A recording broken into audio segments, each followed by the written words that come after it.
হঠাৎ করে রিজো মাম্মা বায়না করে উঠলো কেএফসির চিকেন খাবে।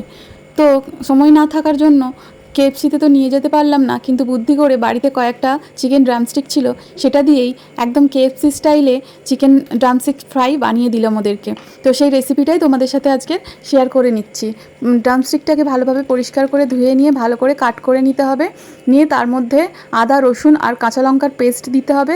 রসুনের পরিমাণটা একটু বেশি দিতে হবে।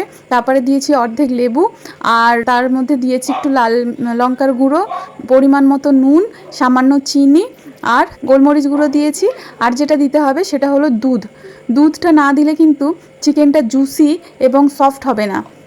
তো দুধটা দিয়ে সমস্ত উপকরণগুলো দিয়ে ভালোভাবে ম্যারিনেট করে রেখে দিতে হবে বেশ কয়েক ঘন্টা। 2-3 ঘন্টা রেখে দিলে চিকেনটা একদম যখন ফ্রাই করা হবে তখন কিন্তু প্রচণ্ড জুসি হবে, একদম কেএফসির মতোই টেস্ট হবে, কেএফসির থেকে বেটার টেস্ট হবে, আমি এটা গ্যারেন্টি দিয়ে বলতে পারি। তো আমি এটা ম্যারিনেট করে দুপুরবেলা রেখে দিয়েছিলাম। এখন বিকেলবেলা আমি এগুলোকে ফ্রাই করব। তো তার জন্য নিয়েছি কর্নফ্লাওয়ার, আর এখানে নিয়েছি কিছু কর্নফ্লেক্স। তো কর্নফ্লেক্সটাকে আমি একটুখানি হাত দিয়ে গুঁড়ো করে নেব, আর নিয়েছি 2টো ডিম। তো কর্নফ্লেক্সটাকে আমি ভালোভাবে হাত দিয়ে একটুখানি ক্রাশ করে নিচ্ছি। আর এই কর্নফ্লেক্সগুলোর জন্যই কিন্তু কেএফসি স্টাইল চিকেনটা ভীষণই ক্রিস্পি হয়, ভীষণ ক্রিস্পি হয়, আর চিকেনটা ভীষণই জুসি হয়। তোমরা অবশ্যই বাড়িতে একবার এই ভাবে স্টাইলে বানিয়ে খেয়ে দেখো, দুর্দান্ত হয়। তো আমি দেখো এখানে একটা ব্যাটার বানিয়ে নিচ্ছি। তো কর্নফ্লাওয়ারের মধ্যে 2টো ডিম দিয়ে দিয়েছি, একটু গোলমরিচ গুঁড়ো, সামান্য নুন আর হালকা জল দিয়েছি যাতে ব্যাটারটা একটু হালকা পাতলা হয়।